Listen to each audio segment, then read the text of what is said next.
Right, I'm Sue Stewart. You were a former FEI International Judge. Yes, for eventing. Is there any sort of advice that you could give to an event rider? Their attention to detail, minimum gains, is unbelievable. Oh, I had this judge, she doesn't like me. Or I had this judge. Oh, I think you hear that all the time. But is that actually a thing? And remember, they're not judging the plaits. They're not judging whether your socks are white. Mm-hmm. They're not judging whether you've got a beautiful new tack or anything like that. That doesn't come into it at all. Oh, really? Oh, well, what's that to do with training? And if you say, I like that, I think that's pretty good, that gives you the mark. Have you had a lot of riders come up to you and go, well, why have you given me this? And have you... Yes, you do have riders that do that, and I think it's always very healthy that you have that discussion. So, Sue, welcome to the podcast. Thank you for coming on. Not at all. Thank you for inviting me. I'm not quite sure why you have. Because you've got loads and loads of experience, and we all want to hear about it. That's what it is. All these stories. That's what we want to. So, for anybody who doesn't know who you are, could you give us your name and your background? Right. I'm Sue Stewart. I've lived most of my life in this beautiful part of North Lancashire, which I'm very, very lucky. It's not an area of dark satanic mills, which I think a lot of people immediately refer it to. And I think I've probably been involved with horses. Well, I have all my life. I know when I was a child and, horses weren't just quite so much around because after the Second World War, there were very few horses about. And I know when my parents were out and driving, we had to stop if we saw a pony or a horse in a field and look at it. Yeah, really? It stops off on the road? Oh, yes, literally. Yeah, because they were few and far between. They were that rare? Well, I can't say rare, but, here, gosh, driving to you today, there's horses or ponies shoved in every single corner. They're mostly ours, probably. Right, okay, well, let's not go. Joking. I hope not, some of the ones. Oh, okay, no, in which case, no. So, yes, eventually I pestered my parents and I got lent a couple of ponies, highly unsuitable. And then eventually I got a pony, I think, when I was about 10 or 11 or something. So, yes, and that was also highly unsuitable, but hey-ho, I learnt a lot. You always do. And then that was your journey from there. Yeah. So, again, we've got loads of questions to go through that I've got all here, but you've just touched on something then, like when you were a kid, you started riding. Like, how does that differ now compared to when you were riding as a child compared to what the kids have got now these days? Oh, gosh. Well, you could sort of get on your bicycle and go wherever you wanted. You could ride your pony pretty well wherever you wanted.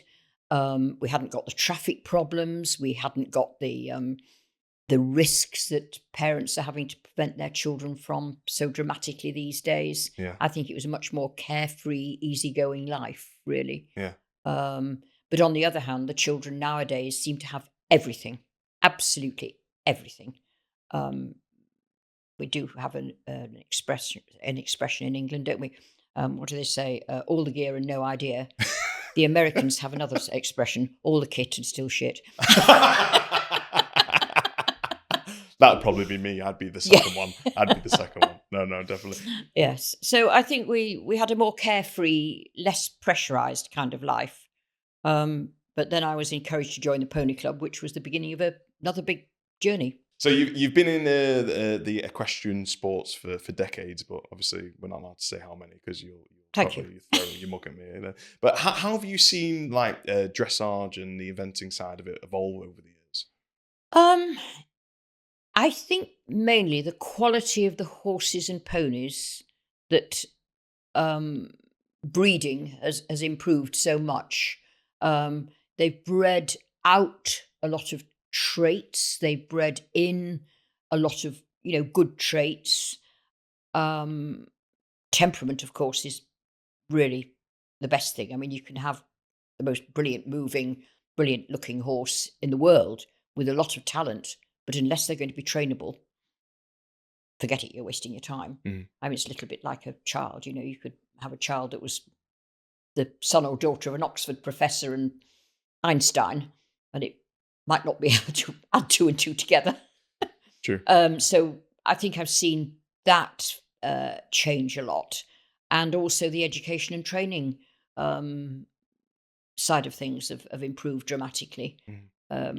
Sometimes a little bit at the expense of fun and risk taking. Yeah. Was there a lot do you think they're We missing didn't know out? any better. You climbed on your pony with a head collar on. With just a head collar on? Oh, for goodness sake, yes, yes. And that would be it, and you careered around the field. And Wow. if you went and played with your friends, you all swapped ponies and got on anything and everything. Dare I say, we didn't usually wear hard hats or anything like that.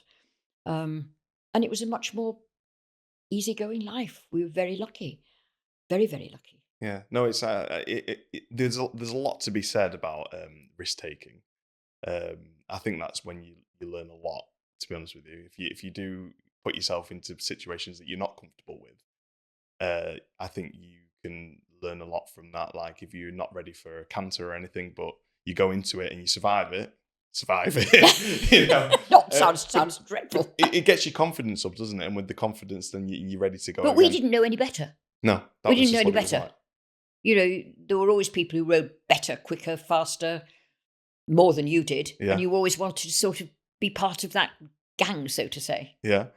Yeah, and you said about the horse breeding and that side of it. Can you see any like physical, like what are the main changes that you've seen, or have you not seen any, or is it But I just said just the breeding and the conformation of the horses and the movement and the fact that they're put together very differently. yeah, I suppose back in my childhood and earlier days, um, a lot of the breeding would have come from the draft horses, the heavier horses, yeah, and working ponies. mhm, And so they had a little bit more native instincts and things like that. yeah, They're still around. I mean, they're wonderful ponies, these native ponies, with the best native ponies in the world. Um, and then you had a few that were thoroughbreds that had failed miserably, and everybody thought, oh, they're untrainable and hot, which actually they may be very, what's the word, ambitious, the thoroughbreds, or enthusiastic, but normally they've been so well brought up in today's world. They are, you look at the racing on the television and look how calm they are when they've won a race and they're going down through crowds of cheering people. I mean, the National Week is coming up, isn't it? yeah, And it always amazes me how these horses are so accepting of everything that's going on around them. it is, man. I can't watch the races anymore. Oh, I right. can't do it. I've seen a couple of bad accidents. I can't do it. I can't watch it. It brings me to tears. Can't do it. I feel so bad after them. But the great thing is that they're nearly always going in a pretty straight line with all their mates. Yeah. And, these things happen and we see much, much worse than that Yeah. in everyday life, I'm afraid. No, I know this is it. It's because it's not broadcasted. Yeah, it doesn't mean it doesn't happen. Yeah, no, And the I've seen amount it. of veterinary cover that they've got on these race courses is absolutely unbelievable. Yeah. A very good friend of mine is a race course Oh, vet. really? Yes. So they give them like every chance Oh, possible. gosh, everything. Yeah. Everything. Yeah. Yeah. No, it's one that even in our riding school, I've seen some bad accidents.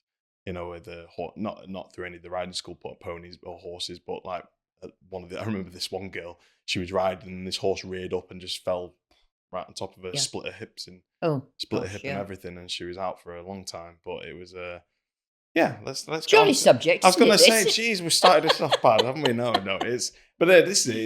It's all just part of the industry, and like I said, we'll move through it, and I think it's very interesting to have you taken it, especially like comparing how things used to be and compared to what they are now. I find as well that a lot of I'm probably going to get in trouble for saying this now, but I think a lot of kids are wrapped in cotton wool. I think especially parents, I don't think we give them enough. Yeah, go and get not hurt, but go and take a risk. Go and do it. It's all very much controlled too much, I think. I think a lot of children, I agree with you, I think a lot of children are wrapped in cotton wool, and I can understand it because actually it's quite a dangerous world that we live in now, in general. Yeah. But an awful lot of kids have such pressure put on them, such expectations from their parents. Mhm. We bought you the pony, we bought you all the kit, bought you Mm. spending this, spending that, we're giving you lessons and everything. And I just sometimes see children who actually don't want to particularly ride, No. and they're being pushed into doing it because Yes. the parents think they've provided all the wherewithal. Mhm. And until your kids are absolutely begging you for a pony, Mhm. don't bother. Just don't bother. So what would you recommend? Like go to riding classes or riding lessons? Or... Well, see how you get on a little bit. And I always say your first pony really should have dry rot and woodworm and deep rust in all four legs. The older the better, And basically. with old, that. you Yeah. know, well, you do get Well, you get the odd exception. yeah. But, you know, the ones that children can play with and Mhm. get on and off and not think, oh, goodness, I've got to do everything perfectly and Yeah. so on and so forth. And they are worth their weight in gold. Yeah. Build the confidence up as well. Yes. Yeah. Yeah. I think we've had that quite a lot as well, especially with Iron Link. Like we've tried to get them. I mean, Willow's actually very young, but she's 6 years old, 6, isn't she, Shan? And but she's perfect, like you said. The odd Well, you get the exception, exception, very yeah. very relaxed. But then Rooney, who's how old's Rooney? 18, and he knows what he's doing. He's relaxed. He's calm. Sit back, I'll do it. Yeah, Yep. no problem. And for Aya, when she started riding on Rooney compared to not Thomas, who was the horse before, but the horse before that, she was very, very nervous of. And it was only Susie, a little Shetland. Shetland. Yeah, a little bugger. A little bugger she was. Yeah, we had Neville. Yeah, but this is it. It's I agree with you, but I think I've seen on the riding school days and nowadays when we go out to competitions that these some of the ponies is like I wouldn't put my kid on that because it's just going to throw them off and that's it. The journey's going to be over, isn't it? But I think, you know, on the older sort of, you know, as I say, woodworm and dry rot, the children can wobble about on them. They can jump on and off them. They can do all the exercises that, you know, they want to do the fun things, do around the world and somersault, slide off over their tails. Now I've got to do all the health and safety risks and so on. But they can do that at home.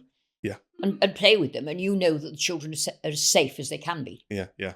And that's what it's all about, isn't it? At the end of the day. Having fun. Having fun, being safe with it. You know, I'm not talking like put a bucket on your head like back in probably the day as a helmet. No, I don't think we ever actually did that. Someone asked me that once. Can I not just put a bucket on my head with some bubble wrap in it? It's like, no, that doesn't work. That doesn't work. But you know, well, there you are. There's a whole new subject of hat design, isn't it? That goes on and on and on. Oh, it's mad. Some of the designs, but it's great. It's great. The technology's come on so much, and it's saving more and more lives. I assume. I don't have any statistics on that, but you would assume compared to like cars from. Yes. You know, however many years ago compared to cars now, they're infinitely safer. Very much so. Yes. Well, so like one thing at the riding school, just going back to like parents, we had a lot of parents who were riders, and you know, you said then about how the kids weren't that interested, but it's the parents pushing them. Like how can a pushy parent like affect? Have you seen like how that can affect the child in their journey in the equestrian world? Yes, because how often can the children actually fulfill their parents' hopes and expectations? They've got to have the confidence before they go out and are told you've got to jump a clear round or you've not got to miss this cup on a bending pole in the mounted games, or oh, you should have got on quicker, or why didn't you stop sooner, or whatever it is. You hear a lot of it being so negative. And I think the children have got to learn to have fun and not be put under that sort of pressure, because the next time you go to a competition usually, or even a pony club rally, you know, you've got the parents at the side saying, put your heels down, put your heels down. How can these children actually absorb all this information from a coach that they're having, concentrate on their pony, concentrate on mum or dad or auntie or big sister or whoever it is to say, do this, do that, when they're also trying to listen to a coach, and then they're trying to listen and feel things with their pony. Yeah. It defeats me completely. Too much. But then they haven't got the advantages that, say, people of my generation and a little bit afterwards, and there are still people who have the luck to ride around fields and you know, career around and not really bother and sail off into the sunset with their pony or sit in the stable and read stories to it. Yeah. But, No, I agree with you on the whole parent side. I think you don't realize like actually not the harm you're doing sometimes, but it's very innate in a lot of parents to go, "Come on, do." I mean, oh yes, I'm guilty. Everyone's enthusiastic. We've all done it. And without the parents, the kids wouldn't be there anyway. No, exactly. They commit an awful lot to the children and the ponies, and I think, you know, the parents are probably under pressure as well. So it's an ongoing thing. Yeah, I think it's a balance, isn't it? It is a balance. They've got to get that right balance. But I've always said, well, somebody said it to me a long time ago, and this is moving on into, you know, more serious competition. If your horse has pleased you and done what you expected of it, don't worry about the results. Yeah. If you've had the results that you set out to achieve, it doesn't matter what the dressage judge has said, or if you've had a fence down in the show jumping, or if you'd had a run out on the cross country. You prefer not to have a run out on the cross country, but in general, if the horse has done what you've set out to do, you're happy. Yeah. Doesn't matter what anybody else thinks. That's good. That's really nice. I like that. Yeah. Better, because then you're setting your own goals, right? Yes. Yeah. Really nice. Well, that leads me on to the next one. You were a former FEI International Judge. Yes, for eventing. Only for eventing. For eventing. Don't get any grandiose ideas that I could do it for dressage. Did you see any in eventing any common common mistakes that riders were making, or did you is there any sort of advice that you could give to an event rider through your years of judging? I know it's a very broad question. This is sort of splitting it into various segments, isn't it, in a way? Yeah. Because if you go and judge internationally, you are judging people who have gone through the process to get to that level, and they know what they're doing. They are amateurs. Even the amateurs are professionals. They're very professional in everything they do right from the beginning onwards. I mean, when you see people like Laura Collett and Tom McEwen, our Olympic riders, they will walk a cross-country course 3-4 times. We'll have novice riders who probably just go, oh, right, we go there, and there. Their attention to detail, minimum gains, is unbelievable. Absolutely unbelievable. But, you'll get to a little pony club event and they walk around with all their friends, not taking any notice of what the jumps are or where the lines are. It is small gains. Yeah. Yes, you look at your lines. Yeah. Know your dressage test inside out and backwards. And if you're very, very skilled and very professional, you know where the mark for the movement begins and ends. Your dressage sheet is split up into a series of movements. Yeah.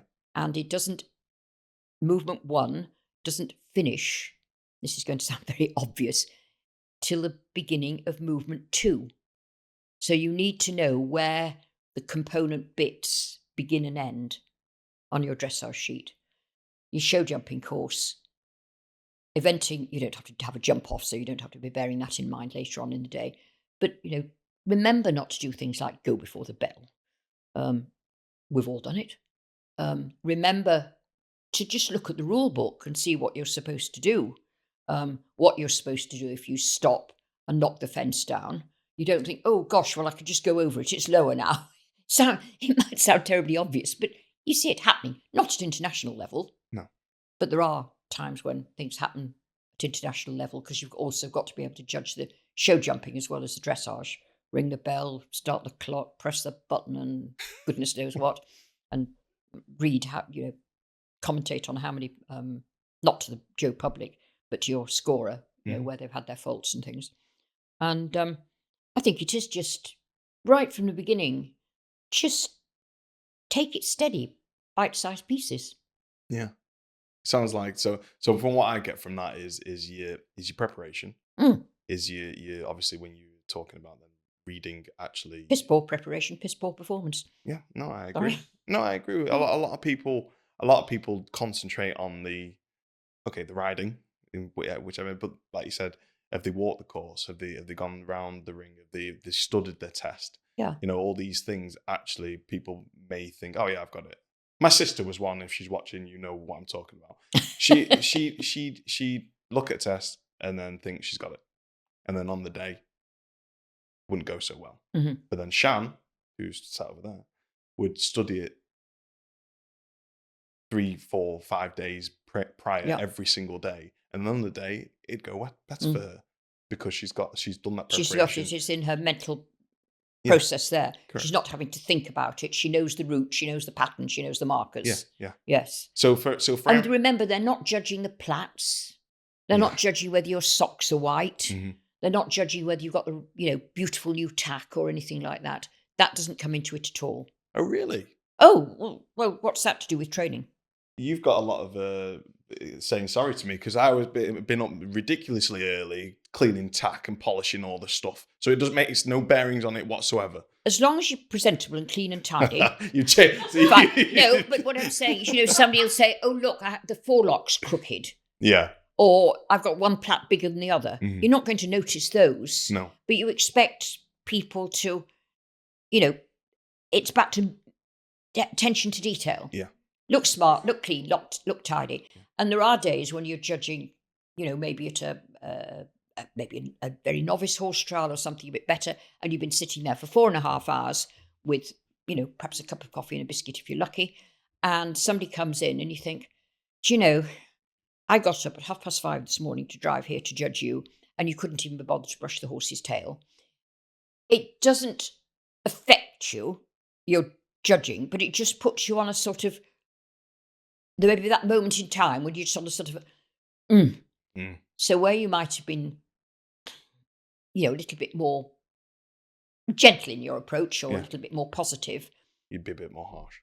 No, you wouldn't be harsh, but it just puts you in a little bit of a back foot. Yeah. It stops immediately because you are judging what you see in front of you. You're not judging, as I've already said, the turnout. But I think if people come in and present a positive, tidy picture, it puts you in an upbeat mood. Yes.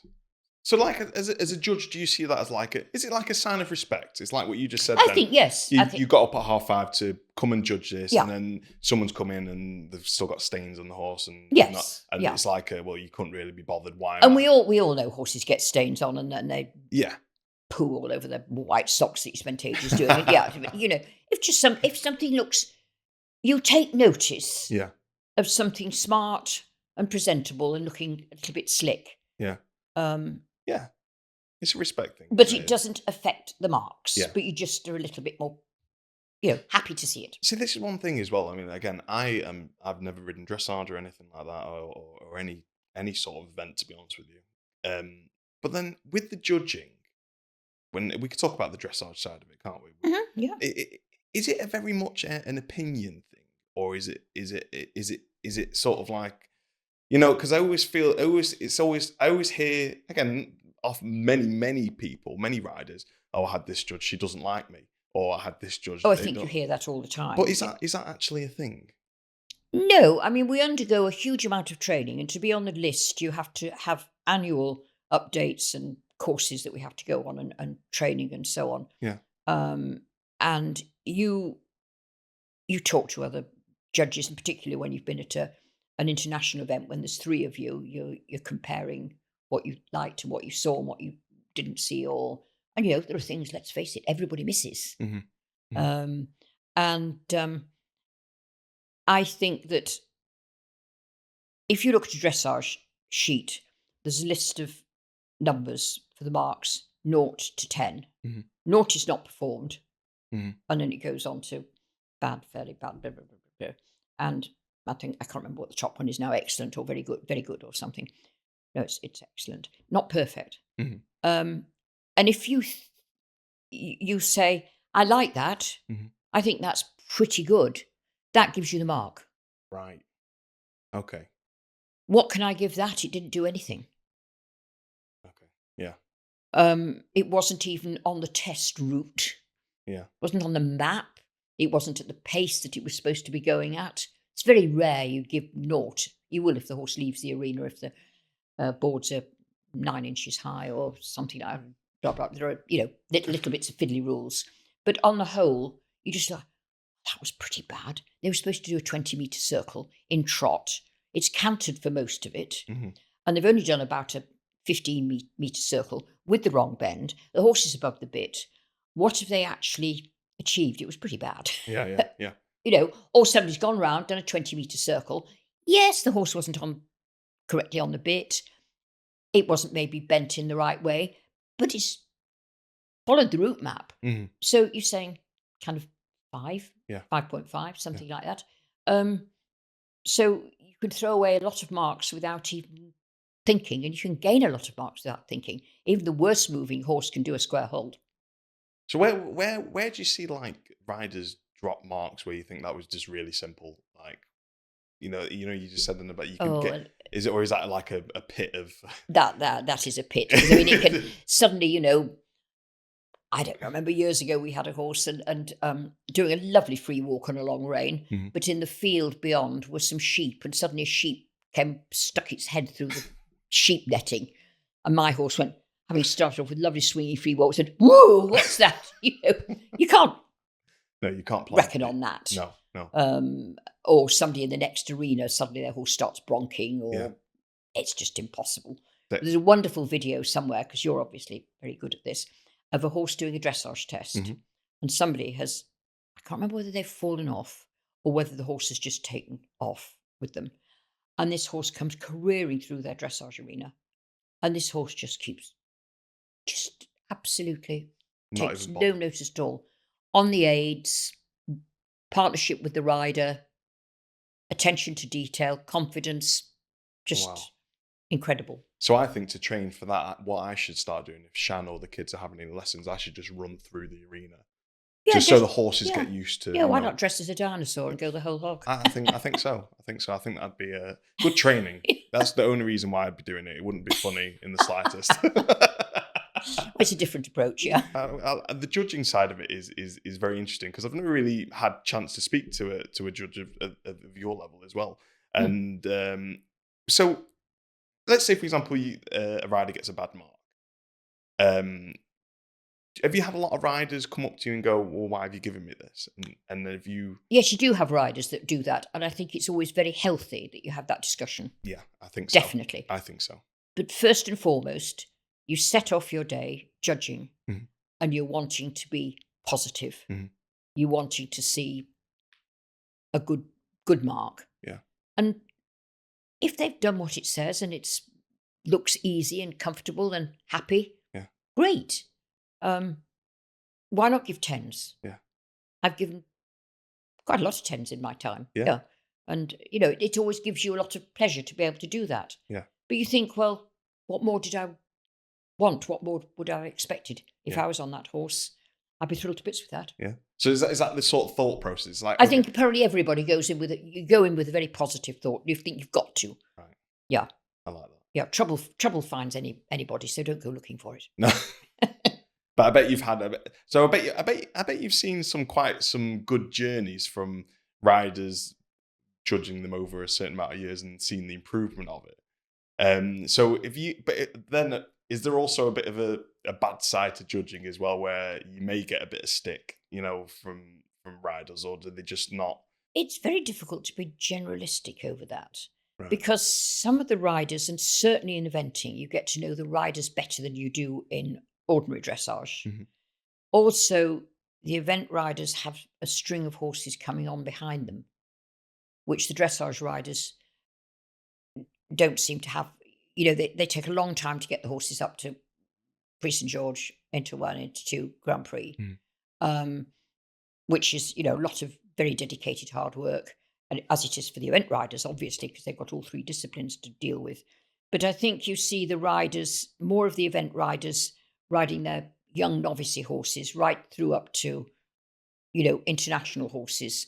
And you can get international horses or top level event horses, you know, 5-star, 4 5-star horses that will have dropped down a level or 2 and be competing in the same class as maybe a horse that's just moved into that level.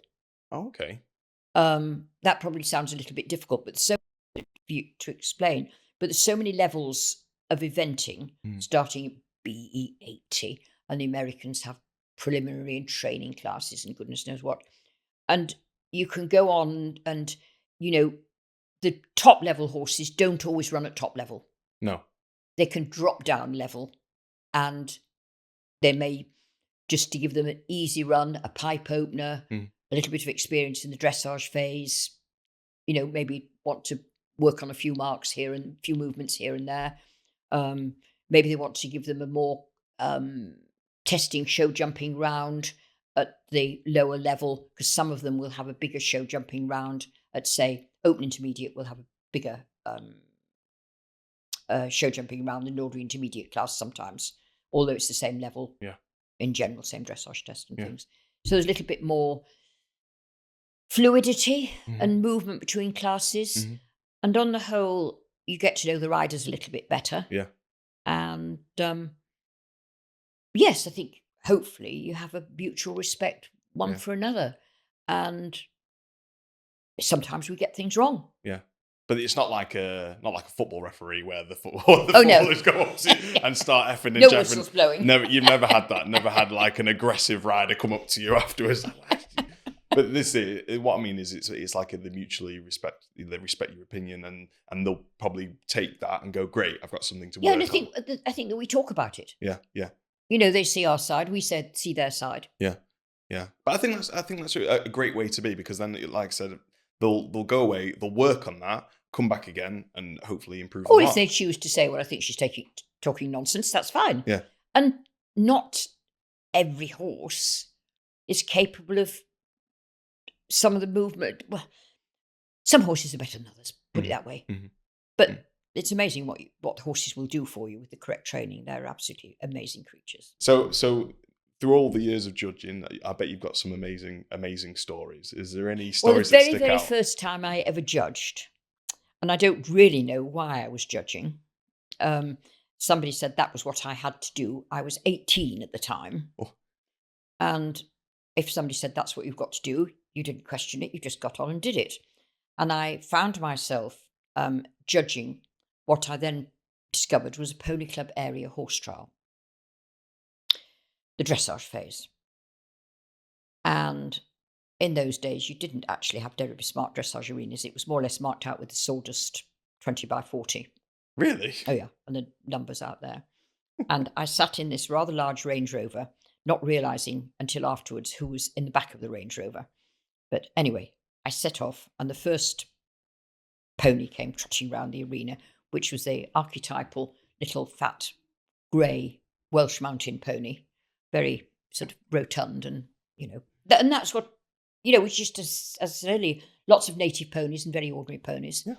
And I blew the horn to start, and then I suddenly realised that she was trotting the wrong way down the centre line. Yeah. She turned in front of the Land Rover and trotted away from me and halted and saluted, facing A. And I thought, that was the very, very first time I'd ever judged a dressage test in my life. So somebody said, ring the horn, just tell her to come in from the other direction, which that's what we did. I mean, it happens all the time. And it turned out that the people sitting in the back of the car were some very high dignitaries in the equestrian world of yesteryear. And to them, we owe a huge amount. Colonel Cubitt, who was one of the founders of the Pony Club. Oh, right. Wow. And somebody else called John Birtwistle, who'd ridden internationally. And yes, it was... and they were sat behind you? And they were all sitting behind me, because you used to get assessed in those days as to how... And luckily, I didn't know anything about it. I hadn't got a clue. I was just going to say, did you know? Oh, no. And then if you did, you'd be I was petrified enough, particularly as I saw this pony going in the wrong direction. I thought, help, what do I do? Wow, that's awesome. Yeah. But then, on the other hand, at Burghley one year, when I was president of the grand jury at Burghley, and we had an American rider on this gorgeous pony, enough, another grey horse, but absolutely stunningly beautiful. And suddenly she's going the wrong way. She's doing the wrong thing. She's missed a bit of a half pass and then a canter. So I rang the bell, carried on regardless. So I rang the bell again, carried on regardless. So because we have a very tight time scale to keep up to. Yeah. So when people go wrong, it takes time, and you're delaying the next rider. So very aware of, we've got to move them on. Yeah. And so anyway, I had to get out of my judge's box and go and say, "Can you stop?" Oh no. And she said, "No, I'm absolutely right." So I said, "No, you're not." "No, well, I've done this, I've done that." I said, "No, you're cantering the wrong direction." So she, "No, I'm not. So I said, "Well, everybody else has cantered the other way."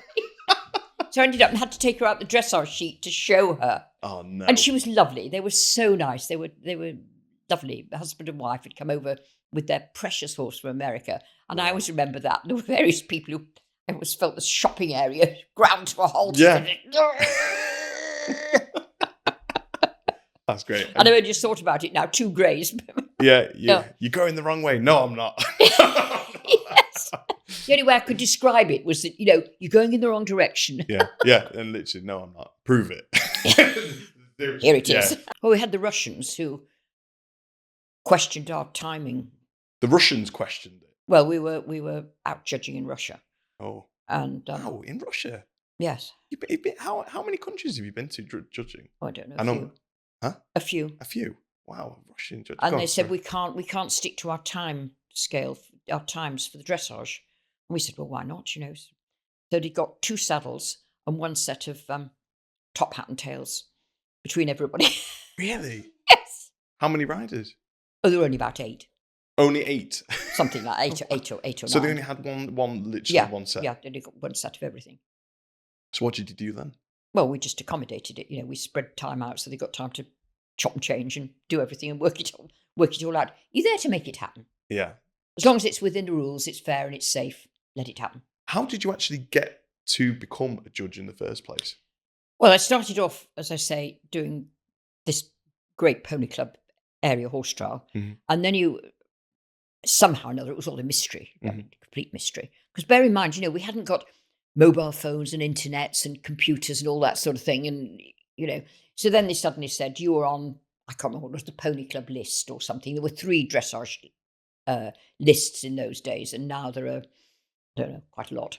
And then, you get asked to do a lot of pony club things and small things. And yeah, it was interesting and so on and so forth. And then they say you can upgrade. And I think we upgraded to the general list or something. I really can't remember. And somebody said, we'll run an upgrading for a group of people. And by some mystery, I managed to upgrade. And then they changed it all. We had a list 1 to 6, which we have now, but we have some A's in the middle. Right. And I know what happened next. I was on list 4, and then I got a letter from British Eventing, or the Horse Trials Group as it was then, to say that what would I be interested in me going on to the FEI list? And I thought, I don't really know what the FEI list is.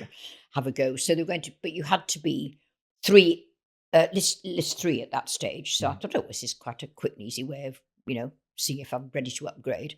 So off we tootled to Stoley, which was the centre for horses in this country back in the day, where the Royal Showground, the rather redundant now Royal Showground is. I mean, they had a big indoor school there. It was absolutely, fantastic facilities. Yeah. And a group of us were there, and we all had a go at this. And I was lucky enough to get put onto list 3. So then they said, oh, well, you can now go, if you want, through the FEI process, which I started to do. And actually, there were 3 of us girls from Britain. 2 of them are still judging because they're not quite as old as I. No, one of them's still judging. They're not quite as old as I am. The other one has retired. And we went on I think we were a little bit sort of kind of mystified as to what we were doing. Yeah, nobody knew. And then it just sort of kind of rolled on from there, really. I got put on the basic FEI list, and it takes you, well, back in that day, it used to take you about 6 years to get through that, because they said, you have to do this course, and then you have to do another course.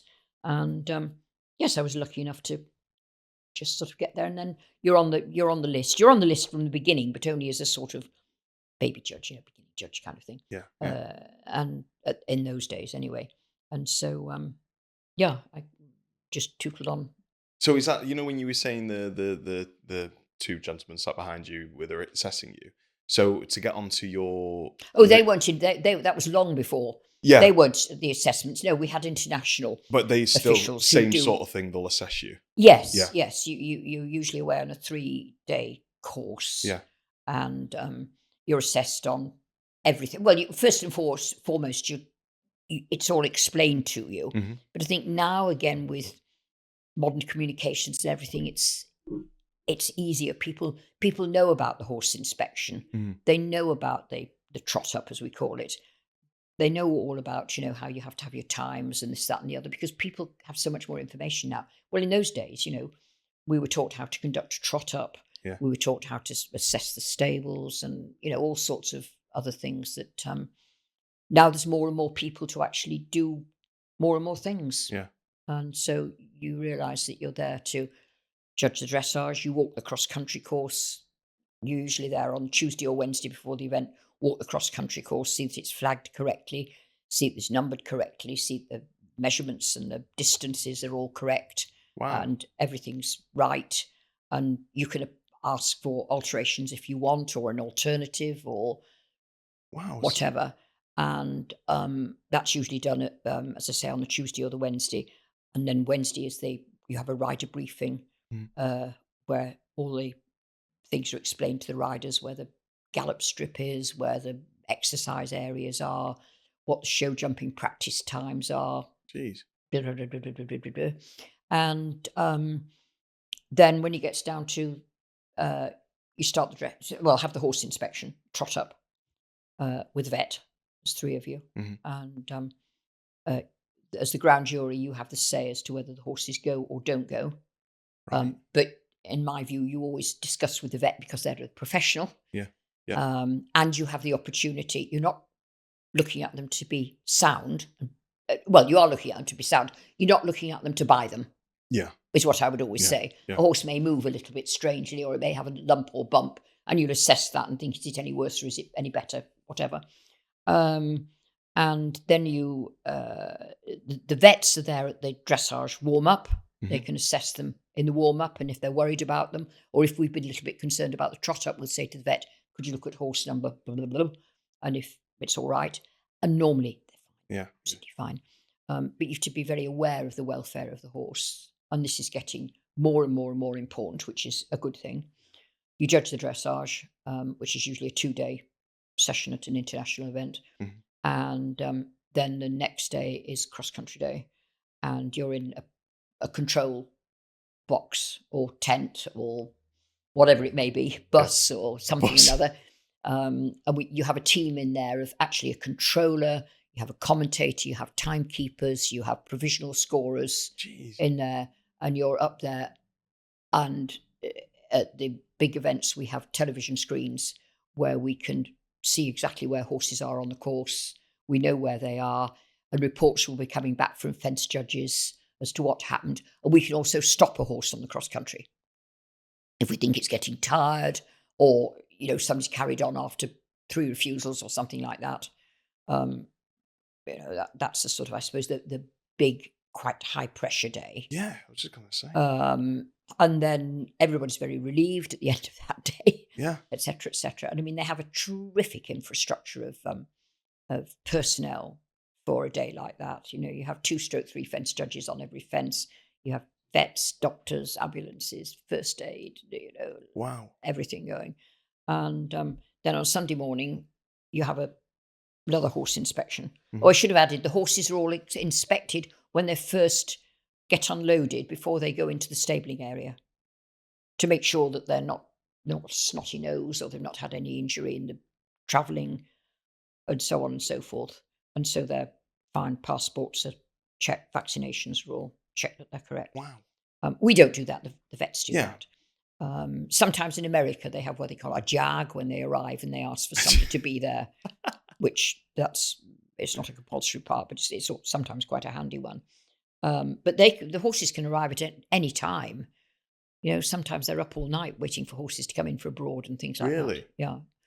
And you've got stewards who assess all that sort of thing, that nothing to do with, say, the grand jury. And then we walk the show jumping course either after the cross country on the Saturday. Yeah. And that, but you've got tremendously experienced show jumping judges. Every time you go and walk the courses with them, you learn something. And then we have to get into the box. We have the Sunday morning horse inspection, see if they're all right. Yeah. That was one of my hardest things, was to you have a big audience there, Yeah. a huge audience, and you feel a bit on the spotlight. Mm. And we had a horse that the horse was lame. And or as a wonderful Italian judge used to say, this horse is lamb. It's lamb. And I used to say, no, not lamb. He said, what is lamb? Bah. So from then on, he always used to say, this horse is bah. Brilliant. But this horse trotted up not quite right.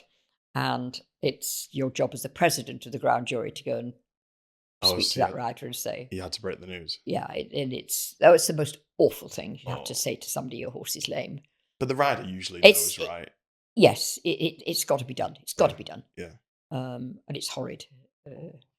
Yeah, I remember in Ireland having to eliminate a now very, very well-known international rider on his pony when he was leading the pony championships. Oh. And I was sitting there saying, "Don't you cry, otherwise I'm going to cry as well." Oh. But you've got to do it for. You've got to do it, yes. Absolutely, it's essential, and just one of those things. And Of all these sort of, you just there's so much to unpack what you just said to us then, but mentally you must be absolutely drained, and physically as well, walking all these courses, but mentally you must be absolutely drained after a weekend like you that. can feel sometimes you can feel a bit as though you've been rolled over by a steamroller, and then it's actually gone into reverse before you've had time to get up and buzz off, and it's come backwards over you. But you're in a bubble. Yeah. So you You got know, the energy. you're in this bubble. You don't know anything else that's going on in the world around you, and you could be anywhere in the world. Yeah. Doesn't matter where you are. The system's still the same. Wow. So like so obviously you've been doing it for a number of years. How is that process that you've just explained? And I assume that's a very recent, that's what's happening now these days. But what was happening like, when you first started? What's the difference between then and now in terms of Well, when of I first started inspections? in my first 3-day event riding, Yeah. you had phase A, Yeah. which was roads and tracks, Right. to warm up your horse and get it sort of settled and relaxed. Mhm. You now had phase B, which was steeplechase course. Steeplechase. Steeplechase. Oh, steeplechase. Cool. Not Yeah. Sorry. Yeah. First time I saw a steeplechase course, I thought I'd rather like a goose leap and not even notice this because they looked enormous. Yeah.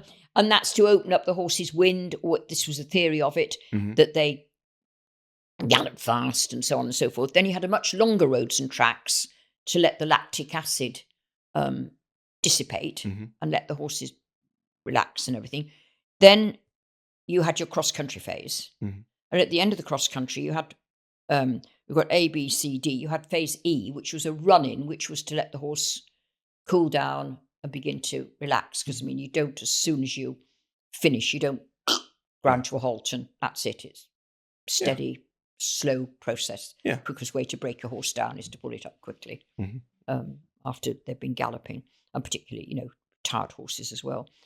And now we went through a point where they got rid of the roads and tracks, but decided there would be a 10-minute rest in between. No, they did have roads and tracks. There would be a 10-minute break between phase C before you went out on the cross country. That was to get the horse cooled down, washed off, tack attended to. Mhm. They could be looked at by a vet. You'd see horses sometimes tying up. Right. Stiffening up because the lactic acid hadn't dispersed correctly, or they hadn't got respiration rate and heartbeat. Those were all checked. But now those phases have gone and it's just straight to cross country. And when we did the first one without roads and tracks, it was out in Punchestown, I think, in Ireland, and we had lots and lots of checks, and it was very interesting because although the horses weren't doing as much work, they were struggling almost more on the cross country because they hadn't had the warm-up, the old-fashioned warm-up. So now everybody's had to change that warm-up process, and now it's absolutely standard. Everybody warms up in the same sort of way according to their horse and the work they've done and what they're going to do with it. And that's all gone. But, the thing's moving on. And, it's great talk about how much longer will the sport go on, would it be tragic? Because originally it was a military. It is still known abroad as a military. Right. Because it was a horse that would go on parade. Right. This is the dressage test. No, I don't know. I don't It know. could go on. It could go on parade and behave beautifully. Yeah. And then it had to be very, very bold and brave and have huge stamina to go across the battlefield and carry messages and go into battle. That was the idea of the cross country. Yeah. And then after all that lot, it had to be fit and strong enough to a little bit more lighter work, which was the show jumping. And that's sort of a potted history, really, of eventing. I did not know that. Yeah. That's Well, awesome. you could have done some research on that. I was going to say, I should have done, yeah. You've come in, I should have done it really. But no, I did not know that. No. That's amazing. It is actually. It's just an interesting sort of concept into it. But now it's, I can't say it's been sanitised. That would be completely the wrong word. but it's welfare comes into it, and education and training, Mhm. and that's in a lot of ways where the horses have changed. Yeah. Yeah. People would take their hunters out. They just take their hunter out and have a go, Mhm. and very successfully. But so a lot. Do you think a lot of the obviously the welfare side of it is massively important? Is that the main sort of change that you've seen over the years, or is it been in other aspects as well? A mixture, yes. I mean, I don't think the horses were wonderfully loved and cared for, and some of the um, veterinary care's just moved forward light years. Mad. It's tremendous Yeah. now. But some of the really old-fashioned remedies and the care that people gave those horses, I think some of us probably still use the old-fashioned, Mhm. as people look at it now, Mhm. ways. Um, and I think, welfare is vital, and in a lot of cases, welfare is a perception that the public Yeah. have, possibly. I mean, I'm maybe going on very thin ice here. Yeah. Um, but welfare is not making sure your horse is fat and has a lovely green field. Mhm. Somebody turned up at my house yesterday and said, "Oh gosh, that's fields. Wow, look at the grass in there." I said, "That's rented out," and they said, "Oh, that's a relief. You wouldn't want to put your horses on there, would you?" Because they'd just go down with laminitis or Yeah. Yeah. something. It's not that they're rugged up when we think, "Gosh, going out today with a jacket on, better put the rug on my horse because it's colder." It's been proven now, I think, hasn't it, that is it a 10-degree temperature change horses can adjust to? Oh, it's yeah. I mean, the science behind like all the rugs that we sell as well, like behind Yes, that, you've got it's to have just one for it's every just day of mad. the week and Yeah. every Yeah. type of the weather. So, as I say, all the kit. So, as I say, welfare's a great perception. Mhm. Um, and I think our horses that are used for sport are really, really well cared for. Mhm. I think most horses are well cared for. A lot of it is ignorance, Mhm. but unfortunately, there are some things that slip through the radar. I mean, we've got the problem with horse smuggling, haven't we? And, Mhm. we see these welfare organisations. World Horse Welfare is one, I think, Yes. close to everybody's heart, Yes. that go and do marvellous work. And then Yeah. abroad, we've got people like Brooke, um, because in some cases, the horses or donkeys are the only animals that keep the family surviving. Yeah. Heartbreaking some of the stories that you hear Yes, about some well, not just horses, animals are treated in general. And I yes. think it's yeah, not a story for another day. I think that one. I think. But let's talk about something a bit more close to your Yes, a heart bit more now, and how upbeat. we've met Pony Club. Well, as I say, when I got my first pony, I was encouraged to join the pony club, which I did. And I remember, yes, it was sort of probably rather more formalized than it is now. It was uh, very run on military lines. Hmm. And pony club camp was amazing. That was the highlight of everybody's year. Yeah. Well, our kids still love Pony Club. I mean, that was great. And I've still got friends from my pony club days. Really? And if you, again, look at our top riders, they've all been through the pony club. Well, Uh, William Fox Pitt, Tom McEwen, they've all been pony club members, pony club riders.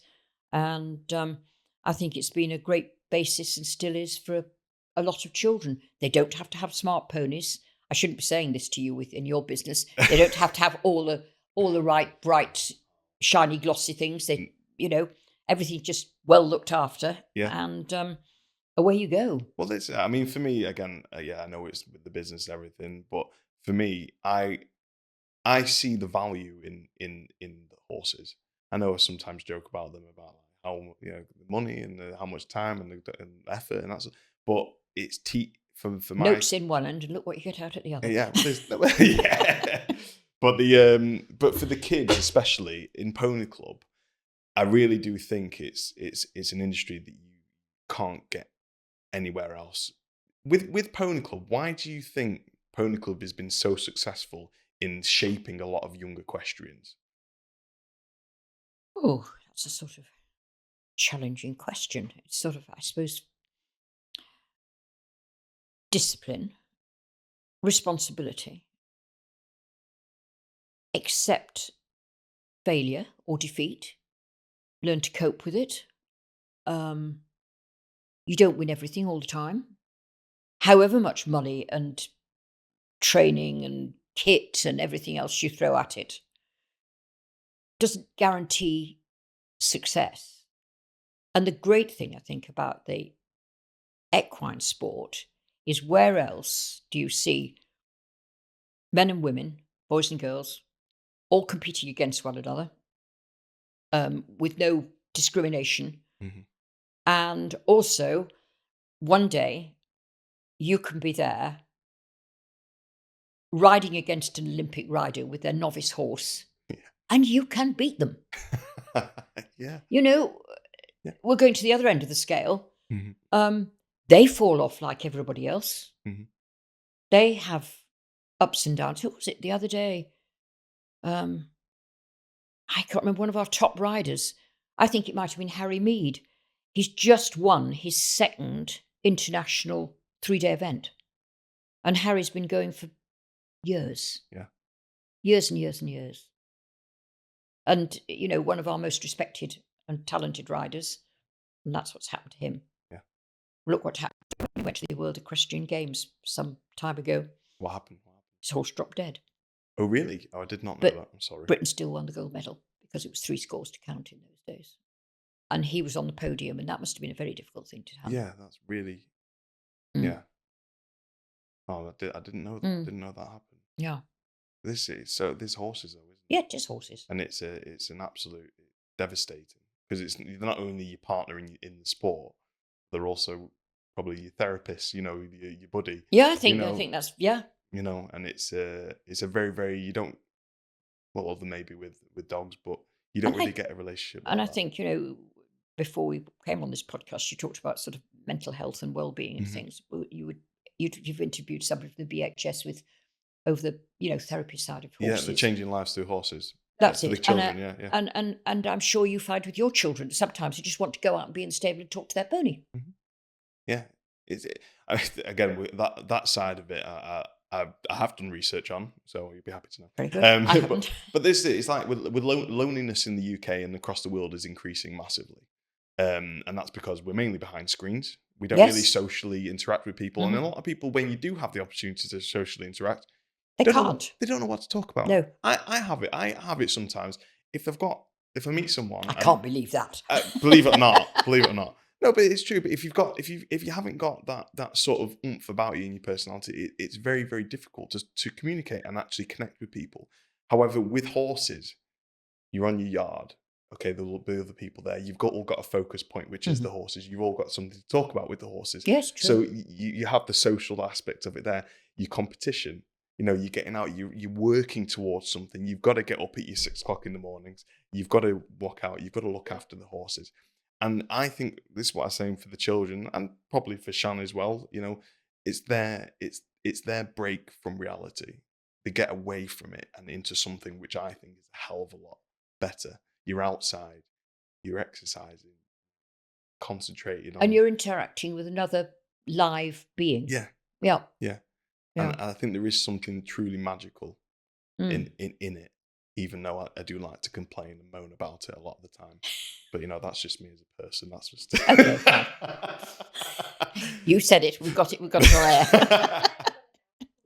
But no, it is. And I'm sure you've probably had it over the years as well, where with work or whatever it is, and you've come home to your stable and you've just gone and give your horse a hug, and how much, I think, how much better do you feel? Yeah. Same with horses and dogs and, animals in general, isn't it? But then, like you said as well, all your friends that you've made through the years, you wouldn't have met them if it wasn't for the... Very, very true. Very true, yes. So I really do. And from when I had BHS on here last time, the riding schools are declining.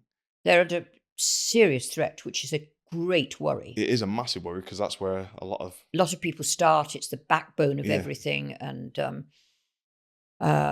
they're riding there in a controlled, safe environment, being put in the right direction, and they've got horses and ponies that are suitable for every level of rider. And this is another thing that you see quite often in the pony club. Oh, we bought a pony out of the riding school. Yeah. And they can't understand why when that pony comes out of the riding school, it doesn't actually fit into a household life, for want of a better word. Yeah. Because it's been used to that routine, that system in the pony club with the appropriate rider, the appropriate coach. And our riding schools really just need more and more support. They Totally agree. That they fulfill a huge need from beginners and troubled people all the way through to, producing top riders. No, I agree. I mean, there's one thing that I made an episode some time ago with about riding schools. I think our riding school was going through a bit Tough stage. not a difficult stage, but something happening on there where this whole I'll just say it, but this whole suing mentality. It's like a rider came, fell off, and didn't really injure themselves, but like hurt themselves a little bit. I'm not going to say where or what. But then next day, my mum had a letter come through that they were getting, taken to court over it. And it's like, well, I don't understand the mentality of it. If you're choosing to go on a horse, it's not a robot, it's an animal. Things can go wrong. And especially, like you said, like external factors like a sheep bobbing its head through the fence. Like you cannot account for that. You cannot do that. You can't do it. And it frustrates me because you get. But do you hear the same if you take your son to a football training on a Saturday morning and suddenly they collide with another player and hurt themselves? Yeah. Are parents going to sue the other player or something? No. Because they understand it. That happens. Yes, it does happen. So life's an accident waiting to happen, isn't it? Well, don't tell me about it, but people don't understand. I mean, if you commit yourself to having a horse, it's expensive. Oh yes, but keeps your daughter off the streets, keeps your son occupied, because there's probably pretty girls sort of riding horses and things like that. Don't let's say what they get up to, but anyway, hey ho. But it probably costs a lot of people who go out and have a family meal out every week. Probably costs the same amount to keep your horse.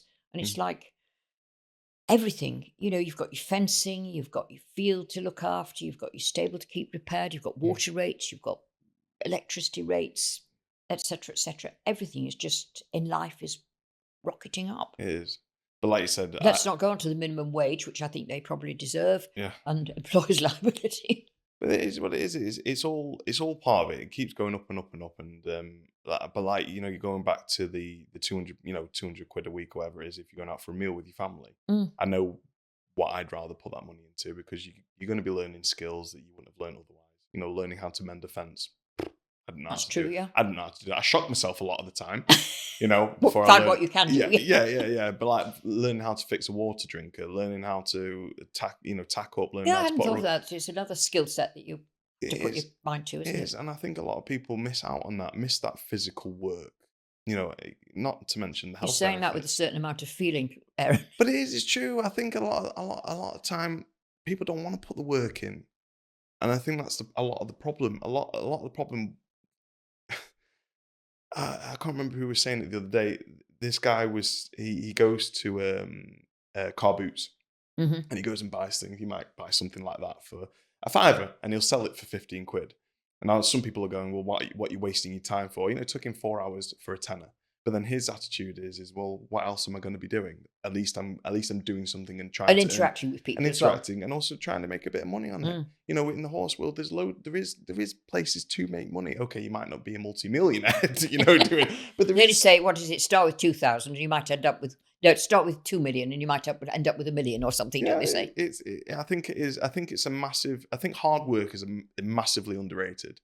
And again, when I started this business, responsibility is underrated. Yeah, 100%, because it changes your mentality. But a lot of people put the value onto, okay, well, I'm getting paid, this an hour. When I started this business, I was getting probably £3 an hour with the amount of money that I was bringing in, but the amount of hours I was putting in, I didn't care because I loved it, and I was working towards something. And I think that's what a lot of people are missing. And this is where I think the horses come into it, because you're mucking out. Okay, you probably don't get anything from mucking out, but you're working towards a goal, whether that be coming to an international dressage arena, Olympics, whatever it is, Doesn't your matter. local show. You're working to a goal, even if you can only trot to join the rear of the Yeah, ride doesn't without matter. sort of the pony veering off in the opposite direction or Yeah, breaking into canter or not refusing to trot completely. yeah. You're always at a go. And also, you've got that responsibility where you've got to get up and you've got to look after it, you've got to feed it. And this is training for whatever way of life you go into in the future, Yeah. because you've got to get up and you've got to go to work. Yeah, there's transferable skills, Mm. all of it, and I think it's massively underrated. But I think going back to Pony Club, I think it's a great thing because they learn, like the kids have, the whole jumper's full of badges, but like they're learning skills they would have never ever learned if it wasn't for the horses, and it's so frustrating because the tools are there, and okay, you might not be able to go out for a meal once a week with your family or whatever it is, but this is a much, in my opinion anyway, I'm sure yours, I'm sure Shan's as well, this is a much better investment money-wise than it would be for going out for a dinner, for your own personal wealth. Yes, and probably well-being. is. But at the end of the day, there's got to be some pleasure as well, hasn't there? Just a bit of relaxation and entertainment. I sorry if I went off a tangent, but I get really passionate about it because when I was a kid, I wasn't in this world. I got into this world at 18. By accident. Yeah, by accident, purely by fate leading me into it. And now that I'm in it, it holds such keys to help people. Well, some good friends of mine, they're sort of, of a similar vintage, still have horses. And they were looking for somebody to help with the mucking out. And this 60-year-old lady came and said, well, I'd like to do this. Yes. And they said, well, what do you know? And they said, I don't know anything at all. Yeah. And she said, my friend said she did a really good job, showed her how to do it. She turned up every morning, still with them, very reliable. And she said, well, she said, it's better than going to the gym and I get paid for it. Yeah. Yeah, it keeps you fit as well. And yeah, this is it. That's what I say to the mums when they're chasing around with their lead rein ponies. You could be paying to go to the gym to do this. Oh, well, I was doing that in Myers Co. I was running around that massive arena. I was never it's a long way, I was blowing out my backside. It was horrible. But I don't want to know that. Link was having a good time though, so that was the most important. That makes it worthwhile, doesn't it? Yeah. So I'm told anyway. But it's a lot of people perceive it as being out, and obviously it's out of reach for a lot of people. Lots of things are out of reach. But if you, there are ways into it. There's always somebody's got a pony that you can borrow. Well, not always, but somehow somebody, sometimes one door opens which you're not expecting it to open. No. And you never know how lucky you are. I'm just saying, you can only, if you don't try, then you're never going to know anyway. No. So, I mean, there's plenty. I mean, every time I speak to BHS... And it's not for everybody. No, it's not. You're 100% correct. It's not for everybody. But I think if you're struggling socially, if you're struggling with your mental health, if with depression, you weight for me, was a massive thing. I mean, I'm still not skinny anyway, but all these factors, and you keep doing the same thing, you're going to get the same results. Why don't people just try it? Just go and try it. Go to there's loads of riding schools that I know that go and do taster sessions. Yes, go and see if you like it. Because if you like it, then you might find something else to fix a lot of these problems that you're having. Well, that's very true. But then equally, you don't necessarily need to go and ride, do you? You can go and volunteer at places and help. There's lots of places that really welcome volunteers, and people do get a lot out of it. They do, and working with horses and animals are a lot easier than working with humans. Don't answer back. And they appreciate it. And they're always pleased to see you. Is there a particular horse through your time that has taught you lessons that's still with you today? A particular horse that stood out to you? Oh. There's a marvellous book by Colonel Podolsky, who was the chief writer of the Spanish riding school. And he wrote this book called My Horses, My Teachers. I think Shan's read that. She's and I think that's really says it all, because every horse teaches you something. Yeah. They all teach you different things. Some teach you that you thought they were going to be brilliant and actually they aren't. And others you think, this is going to be fairly ordinary, and it surprises you. Yeah. And quite often, you have a flashback to, oh gosh, that always used to happen with that horse, and yeah, they do teach you. All your horses teach you something. But I always think back when I first started riding, there was this lovely horse called Shannon, and it was the first horse I ever cantered on. And I was So scared that's to special. death. I was scared to death, but I did it. But it's always stayed with me, and it always reminds me that, even though I'm scared of something, I can get through it and I'll be okay. And, I and that think I've sounds been really silly. really lucky. I've had some super horses, and Mm. I couldn't really, honestly, I couldn't pick one out. No. I really couldn't. Wow. Lucky. That's lucky. I have been very, very lucky. Yeah. Yeah, very lucky. Um, some, no, I mean, they've done different things, Yeah. and they all suddenly, they've got to find their slot, haven't they? You Yeah. can't stick around peg into a square hole. No. And you might buy a horse that you think is going to do a certain job, but then you find, well, actually, it's enjoying another job much better. Yeah. And if you can push them down that sort of direction, Mhm. it's no good sort of saying, I want my child to be a heart surgeon if they're Yeah. not remotely interested, but they might end up being the most wonderful mechanical engineer or something. Yeah. Yeah.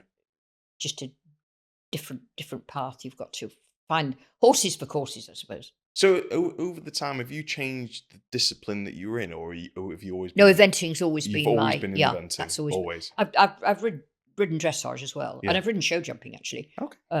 But I did many years ago qualify for the Fox Hunter final.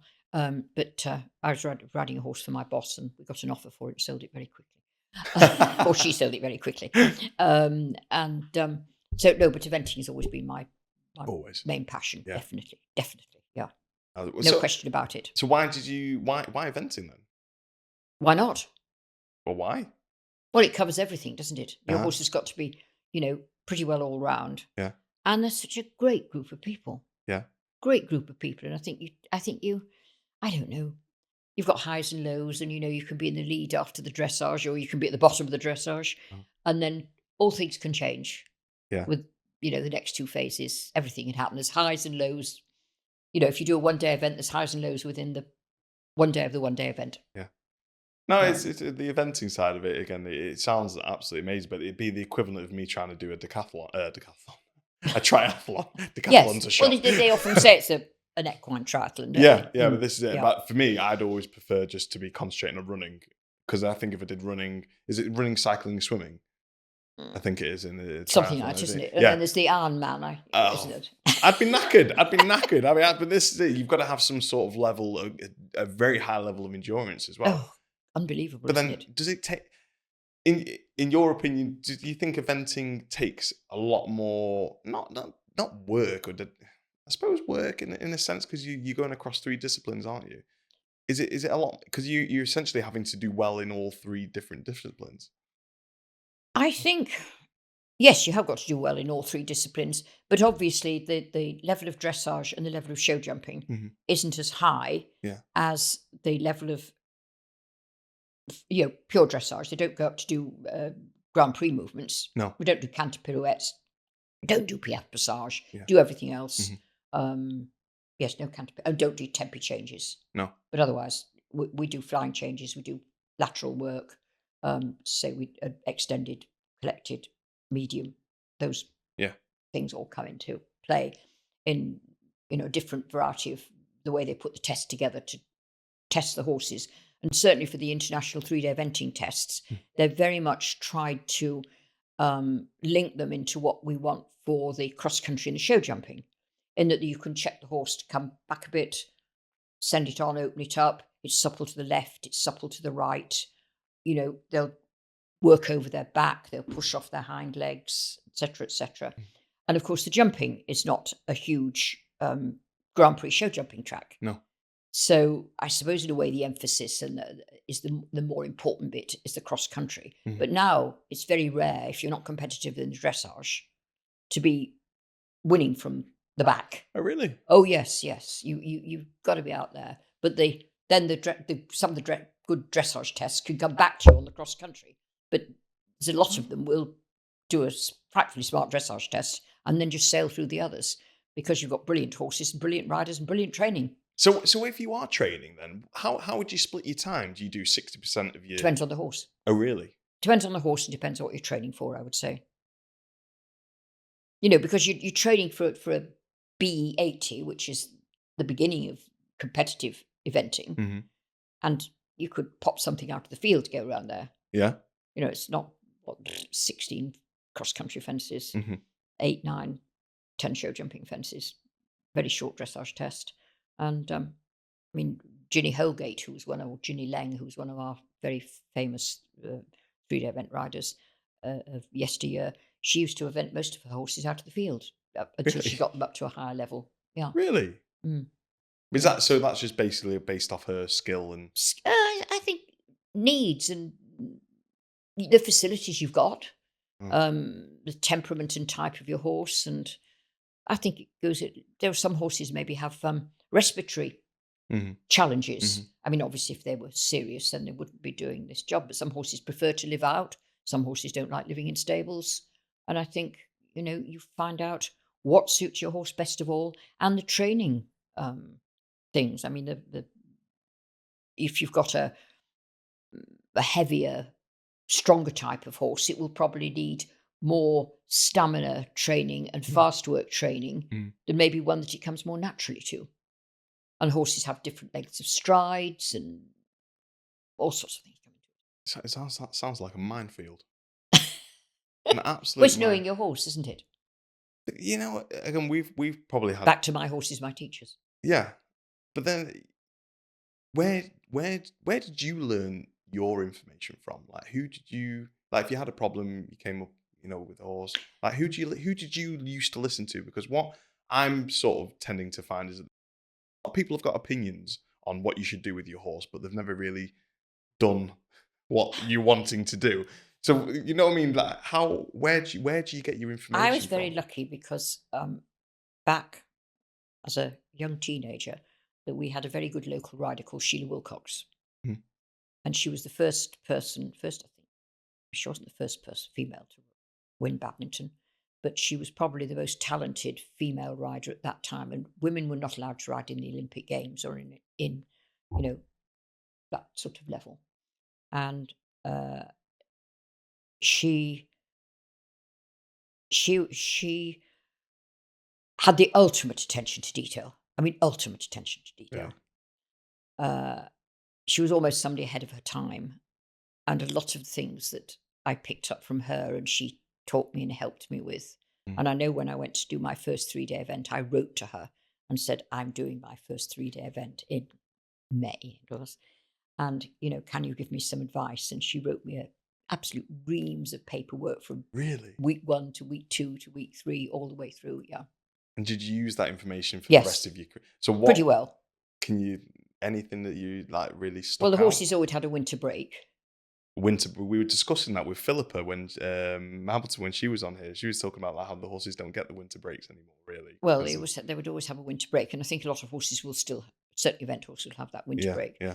And we started walking them at the beginning of. They came up just after Christmas and walked them Mm. for at least a fortnight, walking on the road. At least a fortnight. Mm. Now it's difficult because where do you find that you can be safe on the road? Mm. Mm. And the old-fashioned thing was that hardened up their legs. Whether there's anything that's veterinary factual about that, I don't know. But obviously, they've had a 6-10 weeks out in the field, so they come in hairy, fluffy, fat. So a version of me, either, basically. either bone idle or you take your life in your hands when you get on and hopefully somewhere in between. And then you built up gradually. You did hill work, you did canter work, Mhm. you did your school work, Mhm. your flat work, little bits of jumping and so on and so forth, and just built them up slowly and gradually Yeah. to that. And as I say, every horse is It's different. You can have a blueprint, Mhm. and a lot of riders will have I would imagine, I don't know, but quite a strict blueprint. Mhm. Mhm. But they've always got to just Adjust. adapt and adjust. Mhm. Yes. Mhm. Ah, But I think you'll find now most event horses do have a break. yeah. No, but it's massively important. They can't keep Mm. if you try to keep working out 7 days or whatever it is for the whole year and not have a break. And then back again, back in the day, they didn't do all this international travel. And now that some of the horses go places that most humans haven't even. They go everywhere all over the Absolutely. world. It's Yeah. mad. Yeah, It's they'll mad. be all getting ready to fly out to Kentucky soon. Yeah. And I mean, my my next door neighbours, I say next door neighbours, they're 3/4 of a mile up the road, but there's only one house between me and them.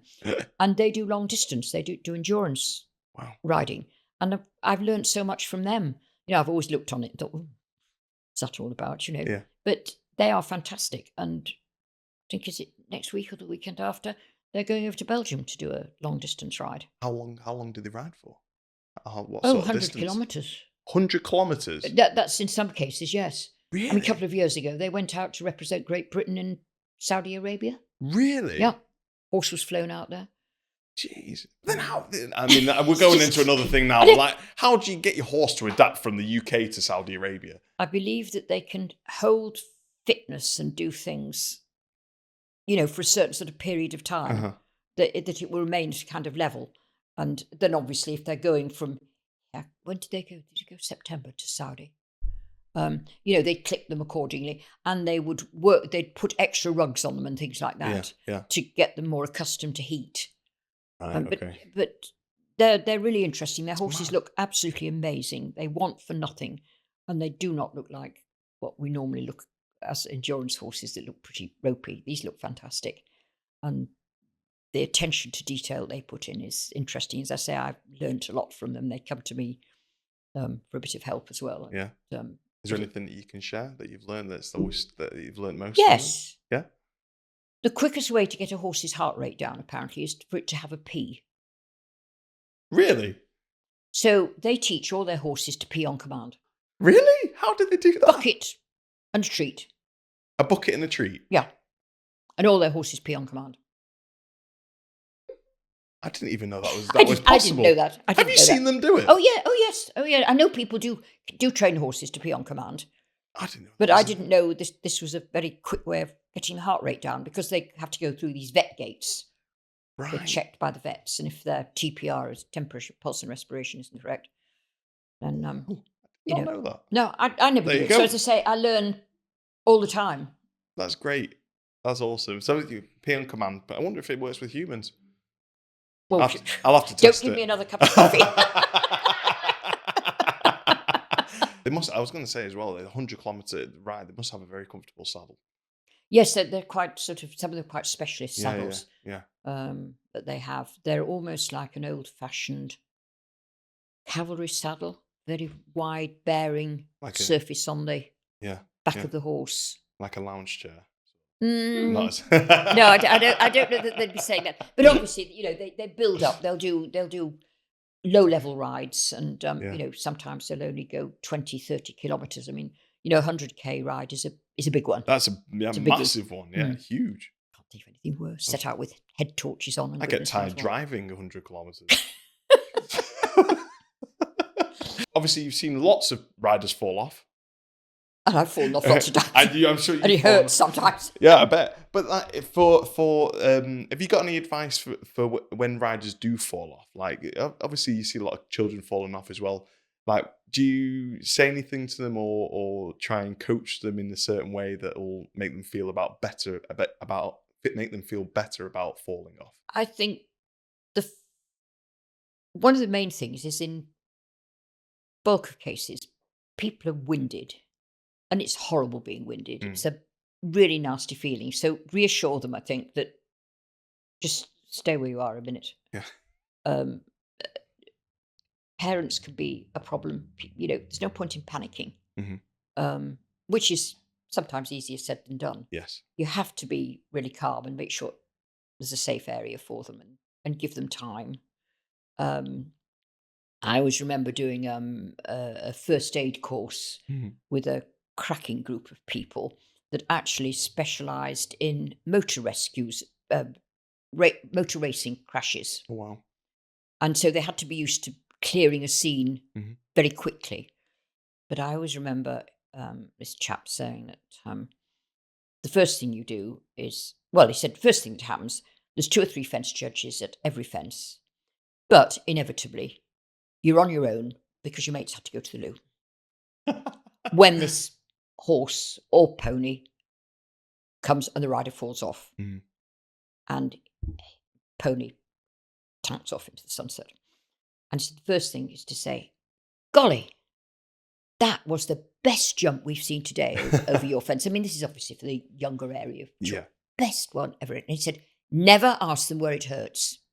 No. But while you're talking to them, he said, you give them a quick frisk. Yeah. And somebody will say, ow. And then you know there is something wrong with them, or they don't bother. But he said, the people that probably are very competitive will say, I'm perfectly all right. And the ones that are sort of thinking, oh, I didn't really want to do this at all. Oh, yes, this hurts and that hurts and the other hurts. But he said, you've really got the idea of what's happened to them. And he said, such bad luck, such a good jump. But your pony's all right. Everything's fine. Hasn't broken the reins or anything. And you'll be fine because your mother's just coming. She's coming over now. He said, with that, they get up and ride off. Well, you're not allowed to do that anymore. But I just thought it was such a good thing. But I think, reassurance is that they're going to be fine. And obviously at the big events, we've got such fantastic medical coverage. It is amazing. Yeah. But yes, it just happens, doesn't it? And don't tell them they were stupid or they shouldn't have done it, because that doesn't really help you. Through all your experience and through all your judging, your riding, your friends, for all riders, young and old, that are watching now, what's the one piece of advice that you'd give to them for them to carry on and take through their equestrian journey? Enjoy it.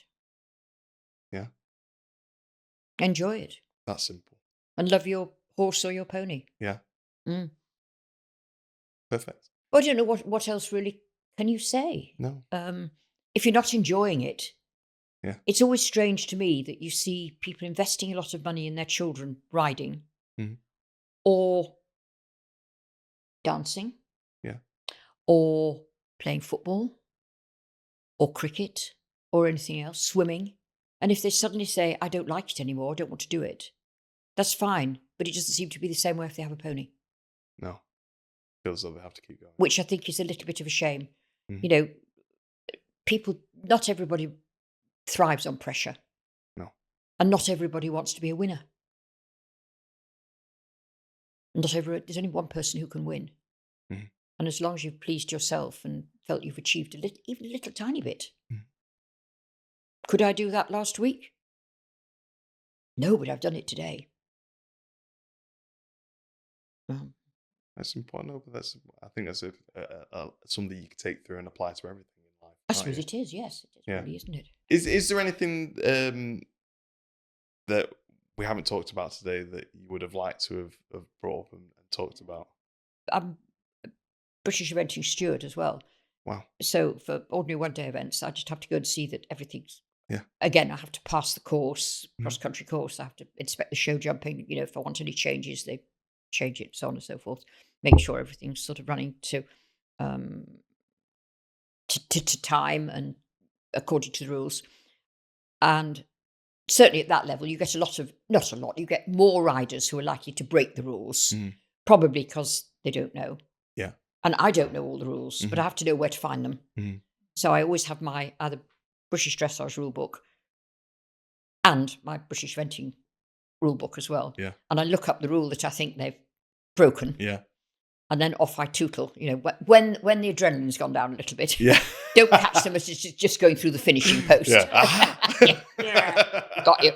And say, how was everything? And I just say, have you seen this? And hold up the rule book. Some of them say, oh, yes, or no, I don't think so. Because, of course, lots of people look online now. Yes. And I said, oh, well, I just wondered if you'd read that rule there. Yeah. And they look at it and say, well, they've done the job for you. You don't have to tell them what they've done. Yeah, but it's done the job know. for them. But I would never... I think only once have I ever gone, because I felt in my own mind I was so sure of that rule. Yeah.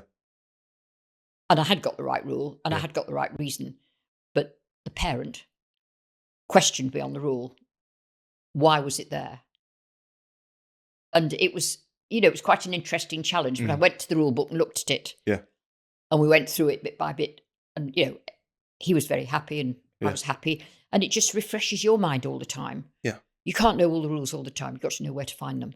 Yeah. And yes, you do have sort of challenges. Yeah, not bad. But you learn something new all the time. And it's great. All the time. It never stops. It's a great attitude to have. It's a great attitude to have. And clearly you've put, the amount of work and effort that you've put into the industry, not just, your pony club, judging But, everything. but how lucky I was am gonna I say to have these opportunities, and it's fantastic. no, it is fantastic, Wouldn't and change it for anything. I bet I wouldn't. It sounds amazing, and you can really tell your passion in it as well. Um, and honestly, we could probably sit here for another 2 hours talking about it, about what you've done and what you've experienced.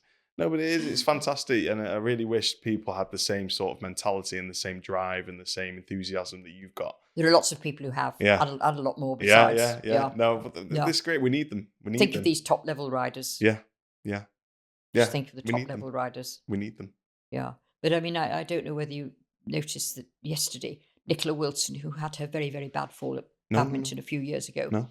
she's just been presented with the MBE, I think, Oh wow. at the Palace yesterday by the Princess Royal, which was, special because of Yeah. the Princess Royal's connection with eventing and everything.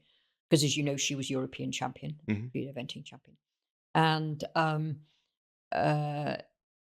my daughter-in-law also was awarded a medal at the Oh, Palace. congratulations. Not for anything equine, but she was allowed to take 2 people with her, and she took her son, who probably know my grandson Angus, was one of her guests, and her mother, I think, which was quite appropriate. The rest of us stood outside with our noses pressed up against the railings. But anyway, apparently Angus at that stage had 2 ties. One was a hunting steward and the other was a pony club tie, and he decided to wear his pony club tie. And when they went into the palace, I think you call it gentleman at arms, I'm not quite sure, who said, "Oh, I think I recognise that tie." And Angus said, "Yes." He said, "It's a pony club tie." "Which pony club?" He said, "Chipping." And he said, "Right. Now then, let's see what we can do about the seating arrangements." Oh, And they were moved into a more superior place because of the pony club tie. really? Wow. Yeah. Well, this is how much weight it carries. I though, know, and how it's many, amazing, isn't it? If you started at the pony club, you go back to something like that. Yeah, Yes. but this is so. The Pony Club it is fantastic, and I hope if there's anybody watching this, I hope have a little pop, go and give a call, an email, or have a chat. And you don't need to have a pony. Really? Yeah. I did not know that. Oh, there are centre branches. Pony Club have centre branches attached to riding schools. Oh, I did not know And so that. they get their ponies there, which of course they don't get the same experience of going to rallies outside because the riding school proprietors obviously can't let the ponies go for a day. Yeah. But they can do all the quizzes and horse and pony care and lots of things, masses of things for them to do, and lots of their badges, you see, they can do. Wow. So what you're saying is we could possibly, find new homes for our ponies and have 2 less ponies. Is that what you're saying? Oh, definitely you could. But yeah, Sue, thank you so much for coming on and sharing your experiences and your stories and all the judging technique and all the work that goes into being a judge as well. So thank you so much for coming on. Not at all. Thank you. Thank you for the lovely coffee. Oh, you're very welcome.